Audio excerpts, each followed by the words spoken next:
சிலுவையில தொங்கிட்டு இருக்கும் பொழுது இயேசு கிறிஸ்து தன் தாயாகிய மரியாளை ஏன் யோவான் கிட்ட ஒப்படைத்தார்?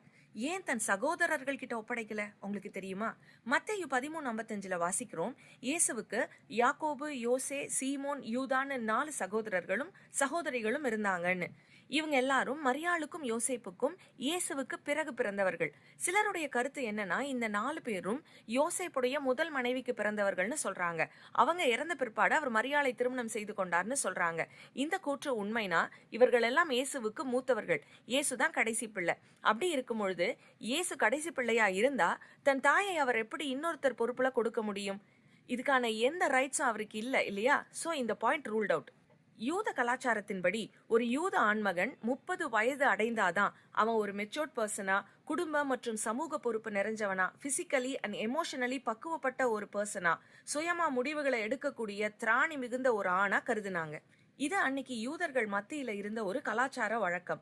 பைபிள்லயும் இதுக்கு நிறைய எக்ஸாம்பிள்ஸ் பார்க்கலாம். சில ஆசரிப்பு கூடார வேலைகளை செய்ய 30 வயது நிரம்பினவர்களை தான் நியமிச்சாங்க.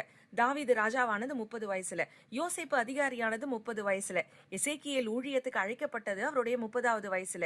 ஏன் இயேசு கிறிஸ்து தன் ஊழியத்தை ஆரம்பிச்சதும் தன்னுடைய 30வது வயதுல தான். இயேசு சிலுவையில மரிக்க இருந்த சமயம் யோசேப்பு ஏற்கனவே இறந்துட்டாரு. விதவை தாயான மரியாளை தன் மரணத்திற்கு பிறகு பொறுப்பான ஒருவரிடம் ஒப்படைக்க வேண்டியது இயேசுவுக்கு அவசியமாய் இருந்தது. ஏன்னா உலகத்துல ஒரு மனிதனாக அவதரித்த அவர் தன்னுடைய உலக பொறுப்புகளையும் முடித்து தீர்க்க எண்ணினார். தன்னுடைய சகோதரர்கள்ல மூத்தவரான யாக்கோபு கிட்ட தன் தாய்க்கான பொறுப்பை கொடுக்க முடியல. ஏன்னா அந்த சமயம் யாக்கோபுக்கு 30 வயசு ஆகல. இது எப்படி தெரியும்?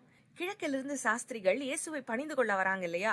அப்ப இயேசுவுக்கு ஏறக்குறைய 2 வயசு. அதனாலதான் ஏரோது 2 வயதுக்கு உட்பட்ட குழந்தைகளை கொல்லும்படி கட்டளை போட்டான். அப்ப மரியாளுக்கு வேறு குழந்தைகள் இல்லை. யோசேப்பும் மரியாளும் அங்கிருந்து எகிப்துக்கு போய் திரும்ப நாசரேத்துக்கு வருகிறார்கள். அப்பவும் 3 பேர் தான் வராங்க, வேற குழந்தைகள் இல்லை.